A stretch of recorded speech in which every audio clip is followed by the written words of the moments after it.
All right, we are live. Hello and welcome to our first Women in Wellbeing Leadership Roundtable.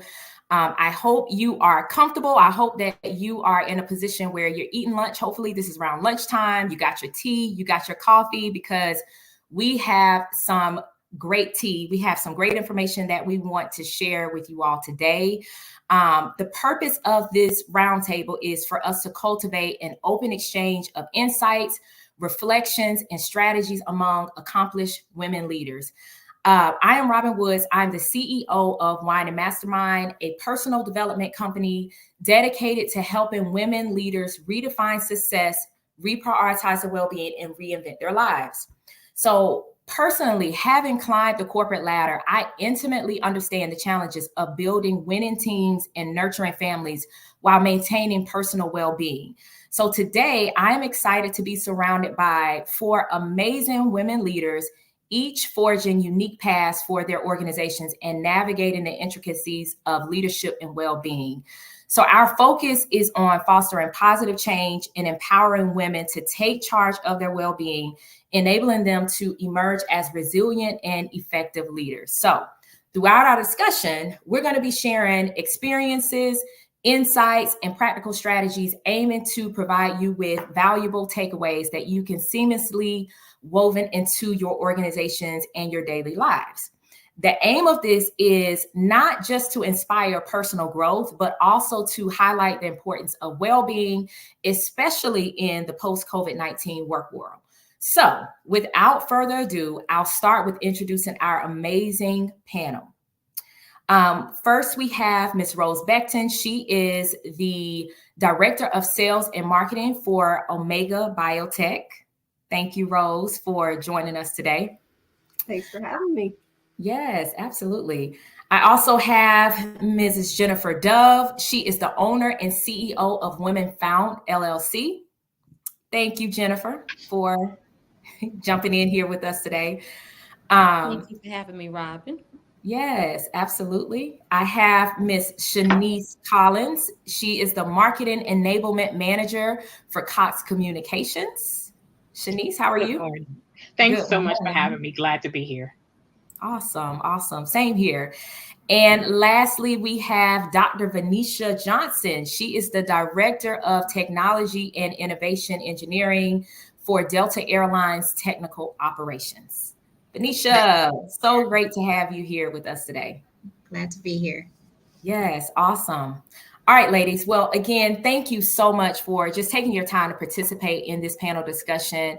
As you all know, I admire you all just as women, just the people that you are, the women that you are. You're just amazing, and I thought it was worth, especially for our first of many panel discussions, to just really highlight, really just who you are as individuals, how you're showing up as just amazing leaders, but then also just have that opportunity to just get your perspective and your insights around just well-being in the modern workplace. So really, we're going to start. Let's just go ahead and jump into our discussion. So we're really going to talk about well-being in the modern workplace. And I want to start with first defining well-being. So when I look at my career, roughly over 15 years, one of the things that I can say from personal experience is that my definition of well-being, it has just evolved pretty frequently over like a period of time, right? So depending on what's happening in my life, personally, I find that the way I have defined, what well-being means to me, it has just changed. It's evolved over a period of time. So looking back on your career, how has your idea of the term well-being changed over time? And we can start, I would say my visual right now, I see Shanice and Jennifer. So we can start. Shanice, you don't mind sharing your perspective? Yeah, I definitely echo what you said. It has changed over the years, and I have a little more years in the game than you do. So I believe it's been kind of like this roller coaster thing with the well-being.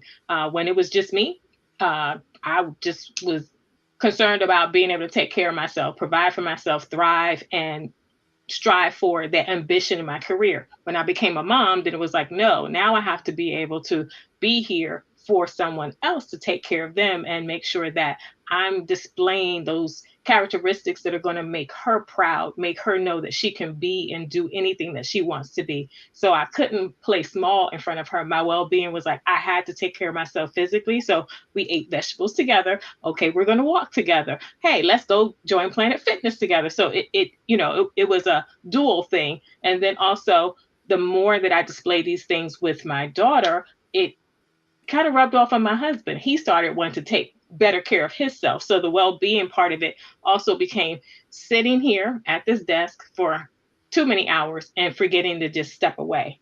So I started having an alarm on my phone that gave me that 15 minutes of go on Headspace, just meditate, just close your eyes, roll away from the desk, even if I didn't leave the room. Or I told myself, don't eat at the desk, go walk for 10 minutes and then eat when you come back. And that I always call it being kissed by the sun. That little bit of sunshine, oh, how it makes such a difference. So those types of things are what I've been doing lately. But like you said, it has ebbed and flowed over the years.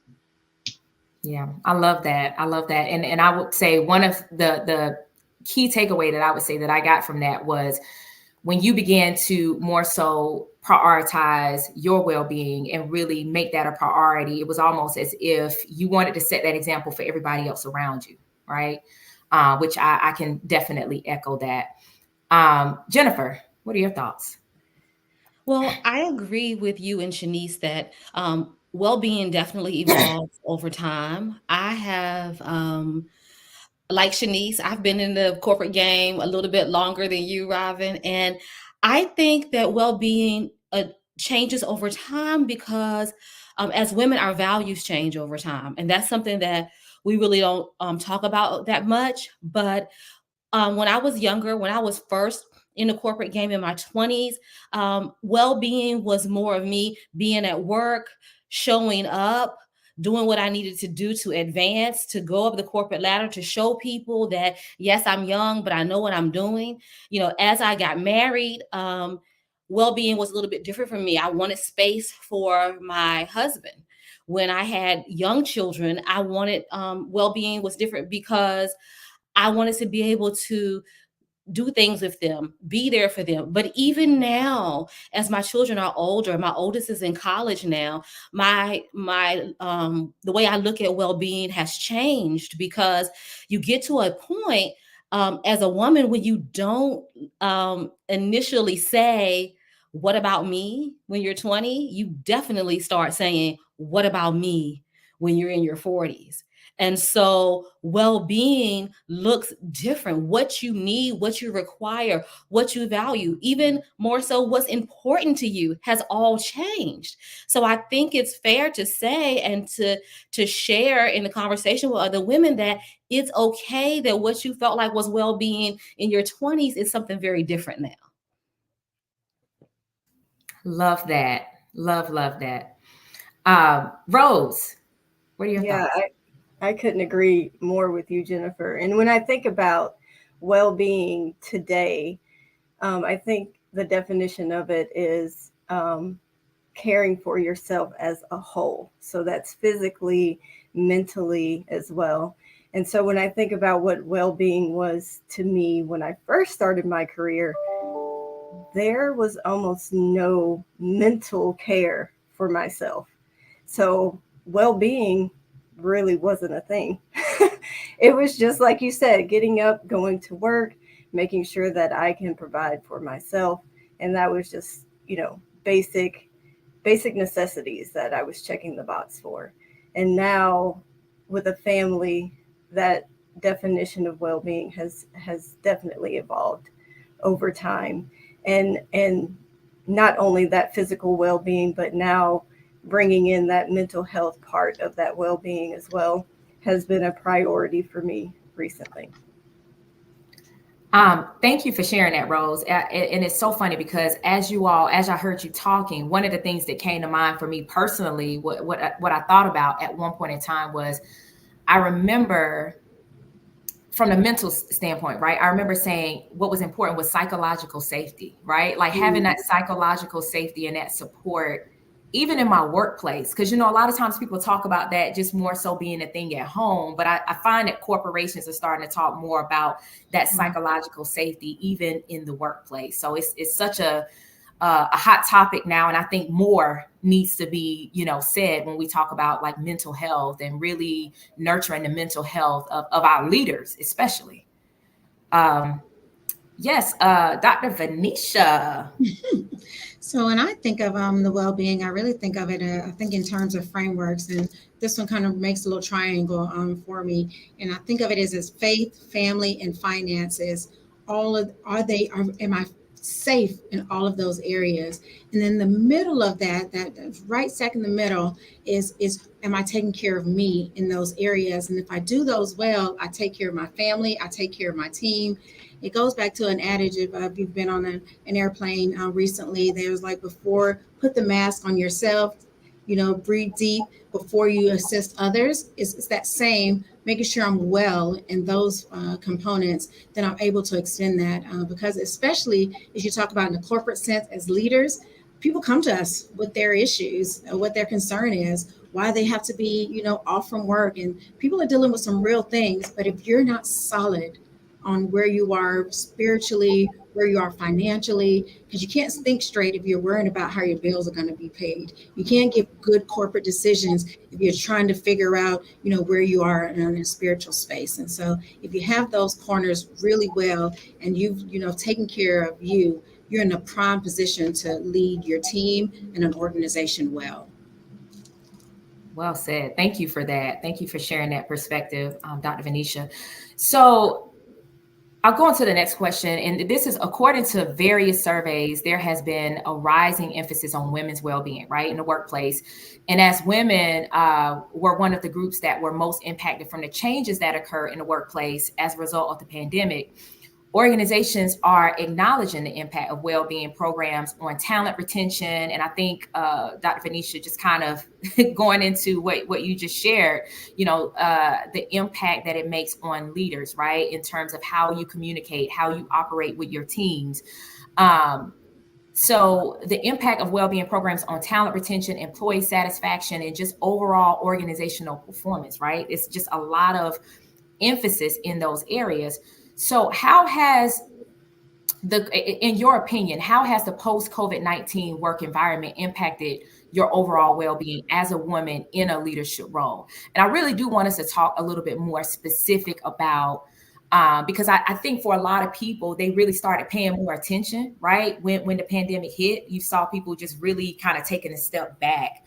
But now that we've learned so much from, the pandemic, COVID-19, we saw how, lives were changed, impacted, and how many of us really had to dig deep, start doing more of a soul search to realize that we had some things that we had to work on personally. How has just the results and some of the things that we learned, how has that impacted your overall well-being? And I know, Rose, you kind of hit on the mental side, right? Like just really focusing in on the mental side of it. But are there any other things that maybe you ladies don't mind sharing? Yeah, for me, work-life balance, I knew prior to the pandemic that something had to change. And I would have these discussions with my husband, like, we shouldn't be spending less time with our family than we do, or, spending more time at work than we do with our families. And I didn't quite understand at that time why that feeling was just so burning inside of both of us. But now, post-pandemic, and we have transitioned into this hybrid workforce where we work from home and go to the office a couple days a week. We're definitely seeing that work-life balance can actually exist, and we can be happy, and we can spend just as much time with our family as we spend on the job. I think that's the most significant impact COVID-19 has had on our well-being as a family. I think Awesome. another perspective I'd like to add to, well-being in the workplace is, if I'm going to be away from my family. If I'm going to be away from the home, let it be in a place or a job that I'm enjoying. Let it Mm. be worth it. So when I get there, it feels worth it. And then I am energized when I get there, which is going to put me in a better place to serve my family, to serve the company I'm working for, to serve the community service organizations, that we're a part of. So if you're going to be away from your home, what are you going to do with that time? If you're going to work in corporate America, are you enjoying it? Now, you're not going to like every aspect of the job, but do you feel your natural skills are aligning with the objectives that are assigned to you? And when those things kind of happen, I think it puts you in a better mental space to really deal with the world and the problems that are going to come with just working in the workplace. That is so good, Venetia. Thank you for sharing that perspective. And I'm curious to know, and I know we're just to kind of shift a little bit, when you mentioned, making sure what I heard you say is basically culture fit, right? Like you want to make sure it's a good culture fit wherever you go, when you're working. For someone, let's say they're in a leadership role, and maybe they're in a position where they're not really getting that fulfillment, right? And I think you mentioned skills versus, I think you mentioned two different things: skills versus maybe culture. I believe that was Yeah, I what think you it's both, right? So yeah, it needs to be a culture that you feel like and you're being supported and all those other right. great things. But it Yes, also needs to be like your natural talents, your abilities, what you bring to the table is something that they need and see value in. So if you're highly skilled, but it's not what they need right now, or something that they don't value, then it's not going to fit. Even if the culture is great, it's like, oh, we're there a great culture. So it needs to be the both. The culture needs to be there, but you, where you're working, the team you're working in, and there's a concept that it may be the right house, right organization, but not the right seat. So that's is right. it the right seat in the right house? And if it's not, what COVID has told us is there are options. So if you're going to make some good options for yourself that bring you fulfillment, which means you're going to be well, many aspects of your career, make sure that you're enjoying the work that you're doing if you're going to be around, and then you'll be able to serve your team in this level of excellency that this panel has. So we serve them excellent when we're aligned, the culture is there, and we take care of ourselves. I Robin, love can it. I add to that? Yes, absolutely. Please. Uh, One thing I would say, the balance word. I heard that there's been times in my career that I may not have necessarily loved the job I was doing as much as I did when I initially got it, but there were some things that I was interested in. So I found a way to feed that need within the organization oftentimes. So I've served on either an employee resource group where that was fulfilling the need that I needed to um, get my passion fed, Mm. So have the paying job, but also have that thing that I'm doing for the organization that makes me feel that I'm making a difference. And I'm in that weird zone again where my job, I like it. I don't like love it. I like it, but I can do it. I don't mind doing it. But the ID&E space was so much in my forefront that I kept saying, I have to do something there. I have to do something there. So I made my connections.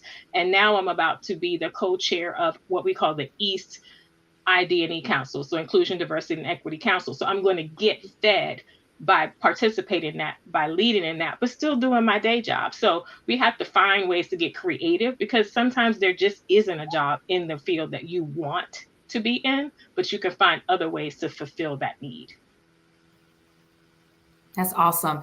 And let me just kind of just share what I'm hearing you all say. It sounds like it's from an organizational standpoint, it's almost as if organizations, we have to do a good job of making sure that we're putting people in the right roles, right? People who are in alignment. There's alignment with the people who we select in these roles, right? We want to make sure they have the right skill set culturally, that there's alignment there as well. But also from an individual standpoint, it's almost as if we have our own personal responsibility to make sure when we are prioritizing our well-being that number one, recognizing that we always have options, right? And sometimes it doesn't necessarily mean leaving the organization.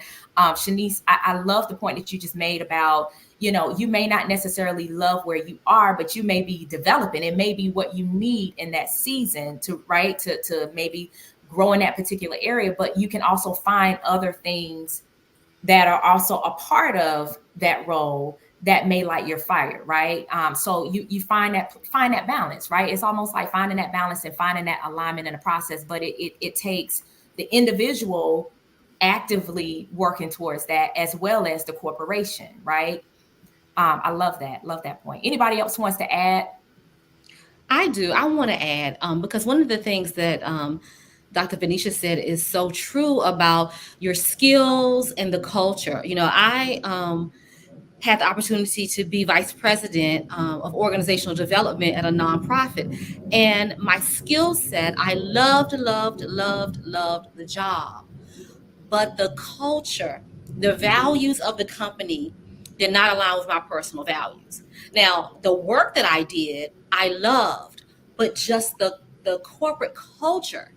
And what happened was I became miserable in the job. And it never even occurred to me to look for another job until my husband said, "You know, you don't have to work there, right?" And I'm like, "I don't?" Like it never even occurred to me. And so I started looking for another job. And then I found something else that matched both my skill set and I fit into the culture. But I think a lot of times we're just not thinking that way. I wasn't. I mean, and I'm talking, I was in my late 30s. I was a professional. But because the work that I did outside of the work that I did for the company was so good, but when I would come back in the office and I would have meetings with my peers, I would just feel so icky. Really, I felt that way because for me, I talk a lot about values because for me, what I have learned about myself is if my personal values do not match with the organization's values that I work for, I cannot work there. But I had to learn that. So Jennifer, I just a follow-up question from that. So you have someone, let's say, who's in that position where maybe they realize that their values are not in alignment, right? Maybe and maybe that's part of the problem, right? In terms of just really their well-being, which I can relate to that as well, right? Just realizing, and I didn't realize it until I was literally out of it, that there were some parts of my values and what I really believed that just didn't align with, the place that I was working. What would you tell someone, let's say, who is in that position where they're like, okay, I realize that I actually have options, right? Now maybe I do need to go and look for another position, right? Or maybe I need to look internally and find something within my organization that may be in a more alignment or better fit for what I'm looking for or to my values. How would you tell them to basically assess whether or not that organization or that other team or that other department is truly in alignment with their values? What would be some steps? And I'm saying that to you, Jennifer, but I would love to just kind of open that up for everyone on the panel. Well, the first thing that I would do, because I work with women all the time in Women Found who have this issue. So the first thing that I tell them is, one, you have to reevaluate what your values are. Because a lot of times we don't even understand or know that our values in our 20s are very different than our values in our 40s. But we don't even revisit that. And we want to know why we feel like why we feel like we're out of alignment. It's because we don't recognize what we value now. So that's step number one. You have to recognize the difference in what your values were years ago and what they are now. And then you have to look at what is the organization doing? Are they working towards a goal that you align with? Do you understand the role that you play in the entire organization? So a lot of times in a leadership role, I tell other leaders, people need to know, yes, I'm sitting at my desk filling out these forms all day, but how does that align with what the entire organization does? How do I fit into that? What contribution am I making to this goal? You have to know that. And you have to understand, I'm doing this work to accomplish this goal. Is this something that I want to be associated with? Is this something that I like doing? Is this something that I want to continue to work for. Now, I am not talking about we all have to pay bills, we all have to eat, we all have to take care of our children, right? So I do recognize that when you're in a job, sometimes, and I don't know if everybody on this panel has experienced this, but sometimes you just got to stick it out, right? Because you want the lights to stay on. But when you do have the opportunity, you really need to evaluate, is this what I want to be known for? Am I excited or proud to tell somebody that I work at this company doing this work? If not, then you really need to start looking at some other things that may align better with what you want to do. And this is the other thing that I work with women with all the time. You might change your mind about what you want to do. And that's okay too. That's right. That's right. I was going to say that. I was going to say, and that's completely fine. But a lot of times we feel like we have to, once we make a decision, we have to stay in that decision, right? We have to be fixated on where we land. And I think that's sometimes where we fail in terms of maintaining that level of well-being that we desire, right? Because sometimes we make a decision and we feel like that's just the decision, right? So thank you for sharing that perspective. Anyone else want to add? Okay. So I do want to jump into, and I think you all have kind of been landing on this a little bit, but I do want to dig in it a little bit more. So what strategies have you ladies found effective in advocating for your own well-being within the workplace?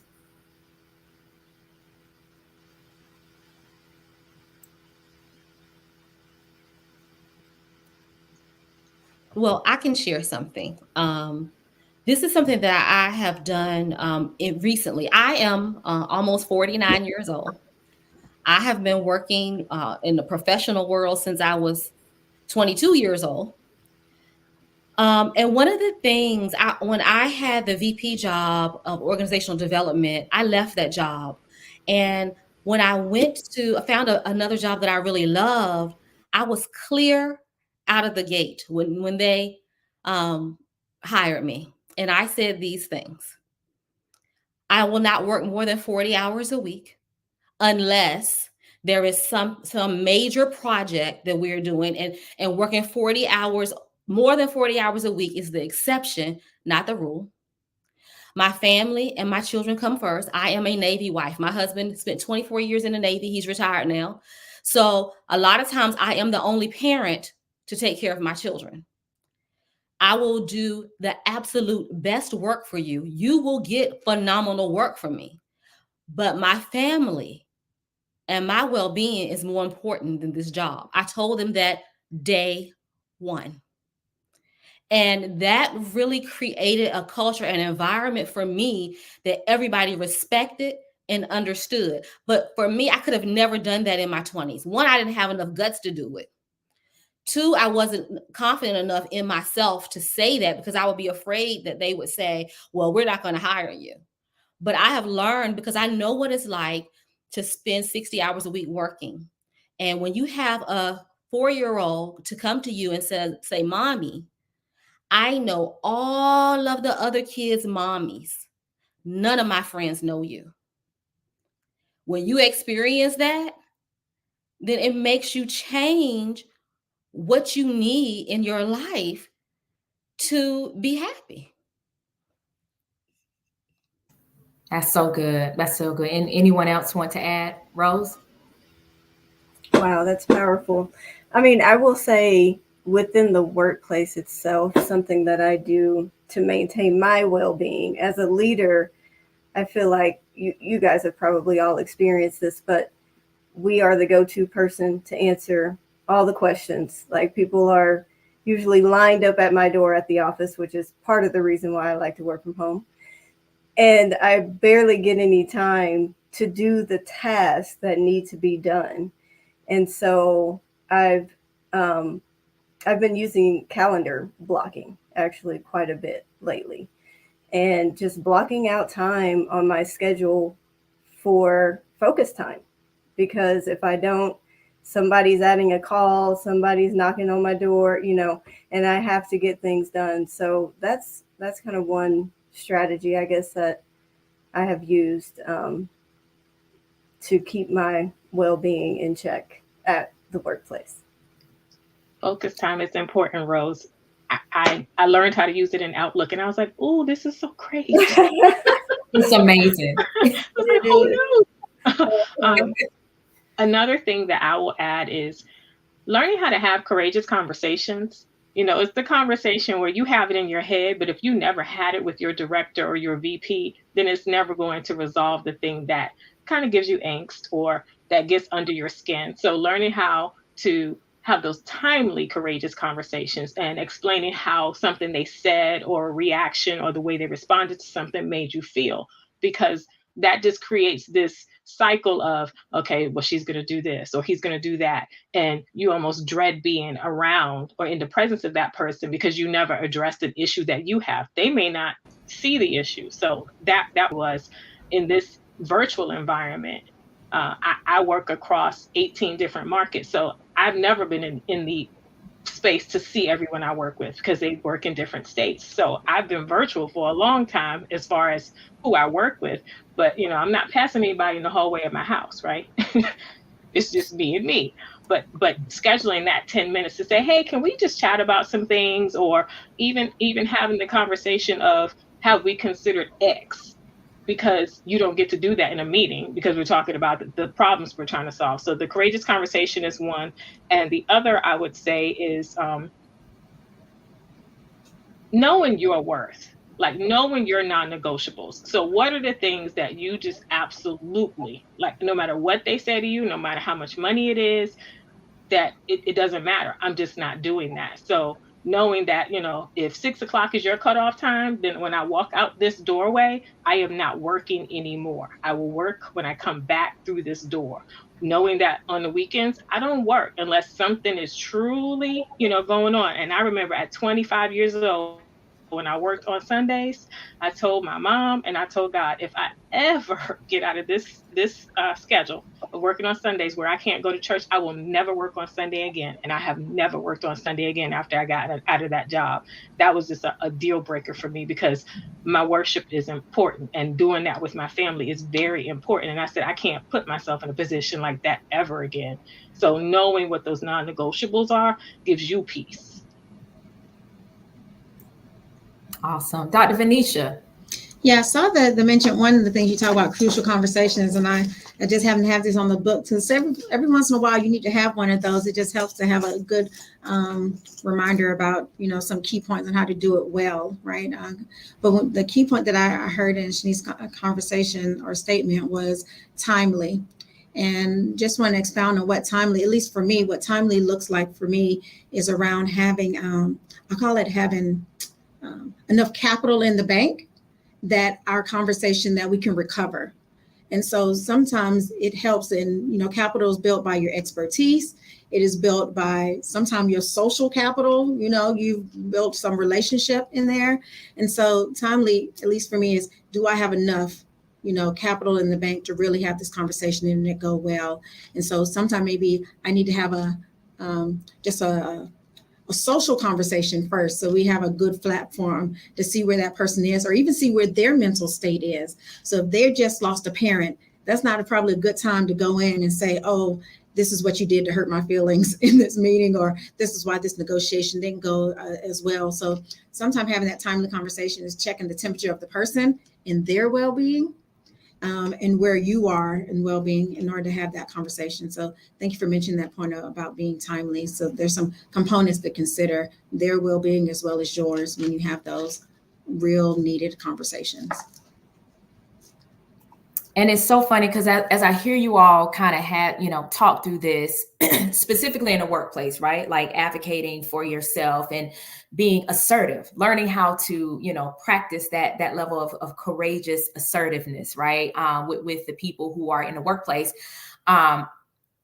It's almost to the point, and this is just in my experience in working with women leaders, and I say hundreds of women leaders, because in my profession, I had the opportunity to work with hundreds of women leaders and having these same conversations. And one of the things I found was that a lot of women were just very hesitant about having these courageous conversations when it came to, letting them know, hey, I'm not willing to work 40 hours a week, or I'm sorry, over 40 hours a week, more than 40 hours a week. I'm not willing to work on Sundays and things of that nature. So many women are hesitant about having those conversations at times, even in leadership positions. Sometimes you can find women where they feel as if they've been in this role, and oftentimes we feel, and sometimes I feel like it's the culture, right? Because we feel like we want to prove ourselves in that particular culture, and maybe that's just the dynamics of the culture. And so women feel as if they can't have those conversations. But I love the points that you all made about, number one, practicing just having that courageous. It's almost like you got to build that courageous muscle, right? When you're having those conversations. I also believe it's about how you say it, right? What Venetia mentioned around having that capital, right? Like when it's in terms of your expertise, your expertise versus maybe even your social networks within the organization. And then also understanding how is the well-being for that other individual that you're having that conversation with, right? So everything kind of plays a part, but at the end of the day, the conversation has to be had, right? Especially when it comes to advocating for yourself. Like, you have to make that choice to fully show up and just advocate for yourself. And I also believe that takes time. It takes practice for some people when you're not comfortable with that, right? So let's jump into, I do want to ask this. This is kind of going to a study that I came across from the Society of Human Resources. It was from an executive summary titled Women in Leadership, Unequal Access on the Journey to the Top. And basically what it shared was that, I'm going to read this off real quick. Female managers of color, and this is about 56%, are much less likely to feel they can talk about their personal life with others at work without feeling judged than white female managers, which is roughly about 70%, and then male managers of color at 72%.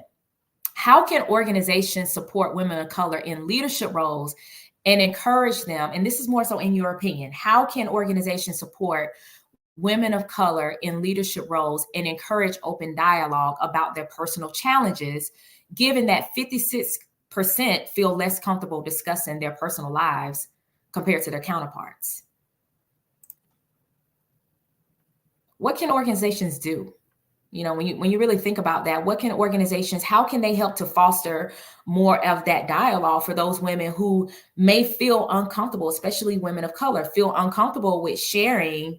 Maybe they do want to prioritize their families, right? But at the same time, they don't want to be judged in the workplace because they feel that if they come back and share that, hey, I want to ensure that I can attend all my son's soccer games, right? And not, feel as if I'm being judged from having to step away. Or maybe, to your point, Jennifer, what you made about, which I can totally relate to that, where, your child is saying, I know all my friends' moms, but they don't know you, right? Like, I want to have a better relationship where I'm more visible with my children's friends and maybe at the school and things of that nature. What can organizations do to maybe foster more of that dialogue so that women feel more comfortable with sharing those concerns? I will say what my organization does as a core value of the company. We have family first. And so it's one thing to say it and put it on a poster board and everybody read it. But it's another thing when your VP, when your directors in your organization are all open to speaking about having to go to a soccer game, like you mentioned, or needing to leave work because I have a recital to attend, or no, don't contact me while I'm out on vacation. I'm on vacation with my family. So I think I think our leaders have to feel comfortable talking about that in the workplace, and that allows the people that we work with within the organization to also feel more comfortable about exhibiting those values as well. I love it. And I love that you said it's family first. So it's more like a family first core value. I love that. Love that. Mm-hmm. Anyone else? Dr. Venetia. I also think it depends on the culture that you're in, right? And so I work in an airline. The airline doesn't close. And so if something goes down on a Sunday, I know in the role that I've decided to take that that's going to be part of the reality. And so I think part of it is understanding what role you've decided to take on, right? And what are the parameters of that role?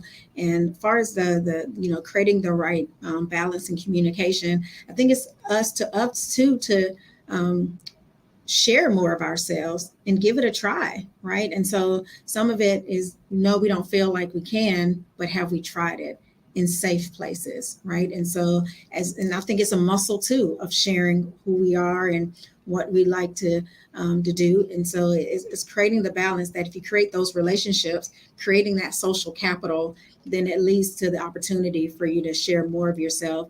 And the truth of the matter is, as you go up, relationships count sometimes even more, because it really is the person that when the VP is hiring, who their next in line is usually based on trust.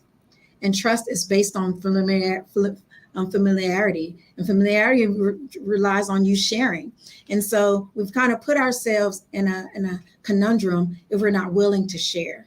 It's the sharing that creates relationship, that builds trust, that builds promotion. And so we have to stretch that muscle if we really want to get there. And it may feel uncomfortable. And it will feel uncomfortable if we're honest about it. But if we really want to make the higher echelons, that really is based on relationship and stretching ourselves, even, just learning and building those relationships.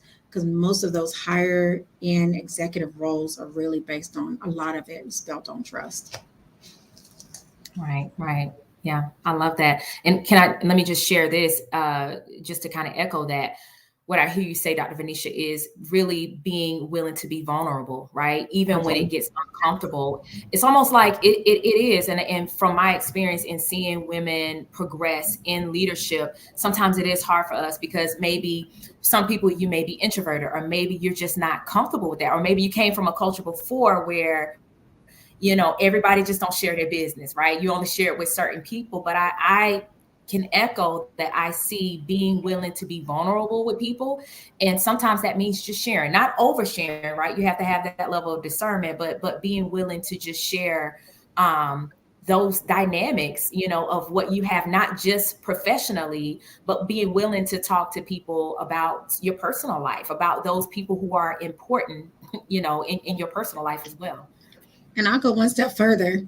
Most likely, as women of color and in leadership, the higher you go up, the more likely you are and will be the only. Whether it be the only woman, whether it be only person of color, whether it be whatever the only is, you have to even be more comfortable in your skin of sharing whatever that is you're comfortable with, because you will be the only. It won't be, hey girl. It's like, hi, and share that. And so maybe over time, with whoever's in the room, you can develop that level of comfort, but it is going to be a little bit out of your comfort zone because it's not going to look like your social circle. And that's okay. But how do you feel comfortable socially in those environments that don't look like your social circle? Can I just, Shanice, I'm looking at you right now because I know you were previously, actively in the DEI space, right? And what comes to mind when I hear this, right? Because again, from personal experience, you hear women leaders as they progress in corporations, they tend to be the only, right?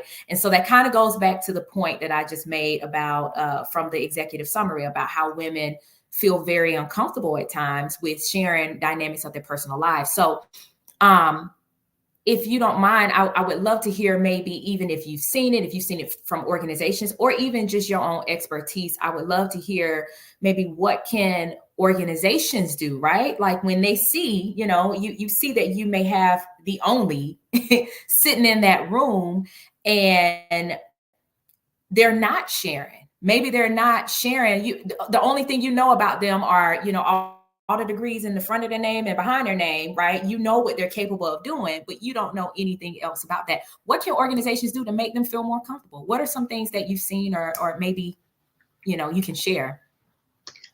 I've definitely seen where our organization talks about bringing that whole self to work, the whole person.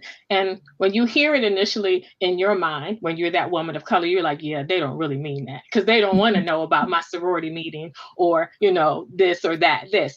And I remember for years, in the diversity space, you'll hear the things below the waterline. So I felt like, being the president of the chapter of my sorority, that was below the waterline. They didn't want to know that.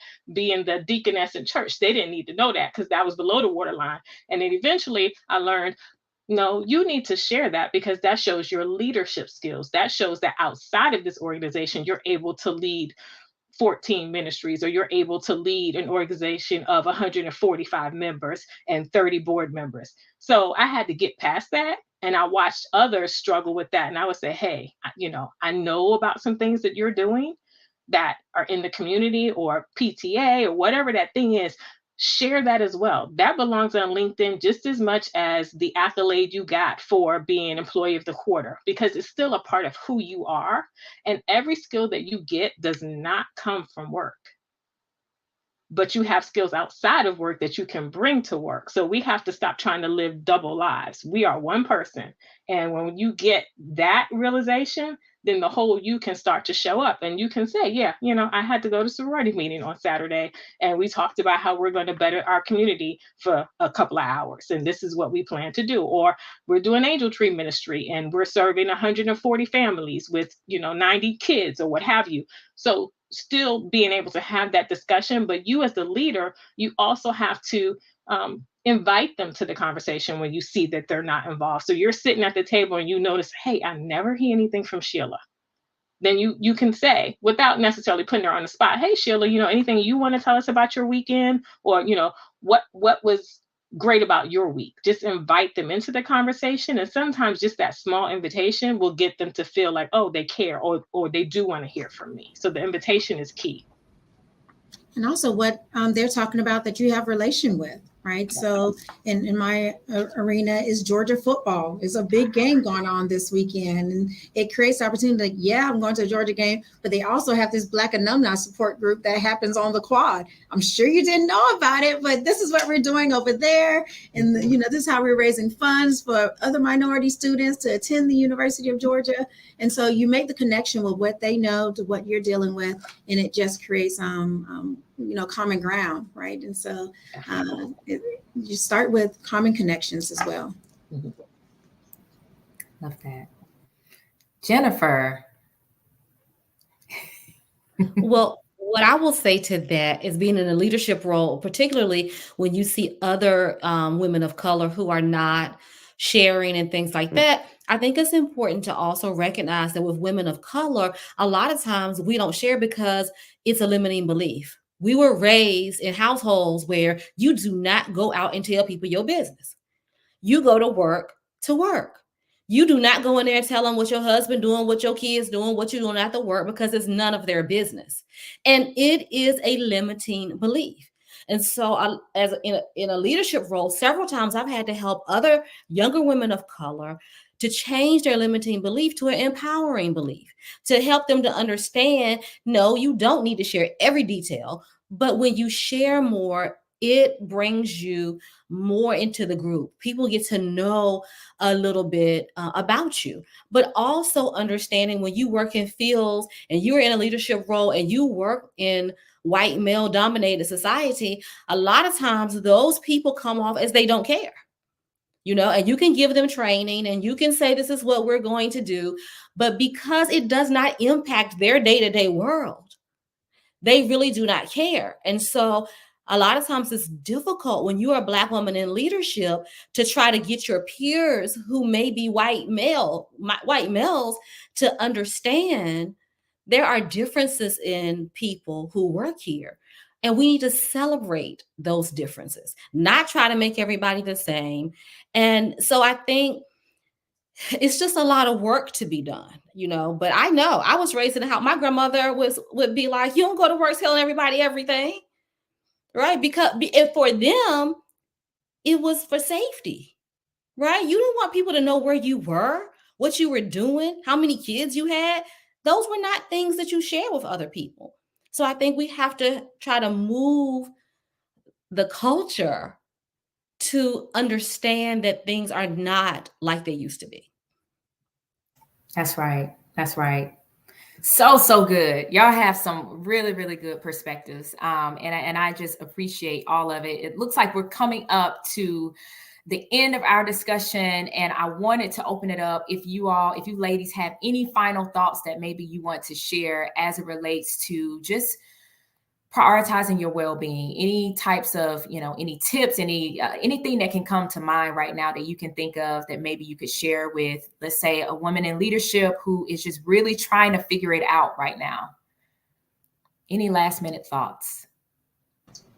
If you're trying to figure it out, don't stay alone. Find a partner, whether it be an advisor, whether it be a mentor, whether it be a therapist. Don't sit and figure it alone, because we don't want you to spiral. We want you to thrive. We want you to do well. You have your family's depending on you. So just make sure you don't sit alone. So good. I would say prioritize you. You know, we are such great nurturers and we help everybody else, but get off the guilt of making you a priority. When you start making you a priority, then a lot of things will shift in your life, because we were created to do great things. But when you don't even believe that about yourself, because you're not making yourself a priority, then it's hard for you to walk in the greatness that you're destined to be in. I love it. I love it. Can I just echo to that, Shanice? Because one of the things that I was going to just say as I guess my closing thought was around guilt, right? And because the guilt that we face oftentimes, it really is a limiting belief as well. And oftentimes is from the way that society has shaped us to be, right? In terms of how we show up in the work world, how we show up as it relates to our families.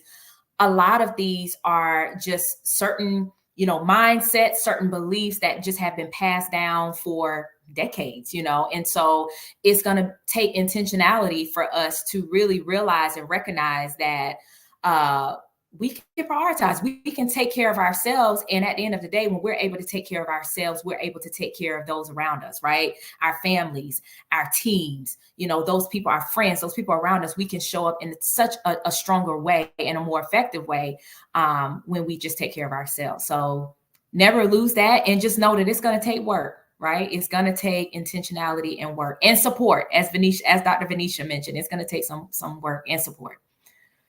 Any other final thoughts, ladies? I would just quickly add to that everything you said, and then allowing yourself to give yourself grace to grow, and understand that you're exactly where you need to be.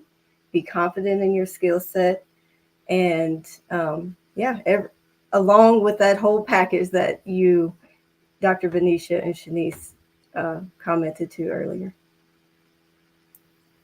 I will just say, and this might be an unpopular opinion, but I have learned this. I would just say, live your life for you and create space for your spouse, your family, your kids.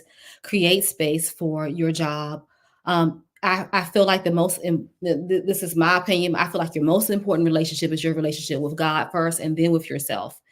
And then when you do that, then when things change in your life, you are not devastated. You are not resentful, right? Live your life for you and make space for all of the other things. And this is something that I have definitely learned when my daughter graduated and went to college. She doesn't need me in the same capacity, right? I was living my life for my children. So what happens when your children don't need you in the same way anymore? Live your life for you and make space for all the other things, and trust God. Love it. I love it. We're going to end with that note because that was just perfect. Ladies, thank you again for just taking your time today to just have this conversation. And I know it's going to be someone who's going to be watching. They're going to benefit from all of this. This has just been such a rich conversation. So I really appreciate it. And also, if any of you want to learn more about these amazing women leaders on this panel, I will be providing more information on my page. I was going to actually attach it to this live, but I will wait, and I'll make sure that I get it to everybody, and I'll give a follow-up bio. So thank you, ladies. I hope you all have an amazing rest of the day, and I will see you all soon.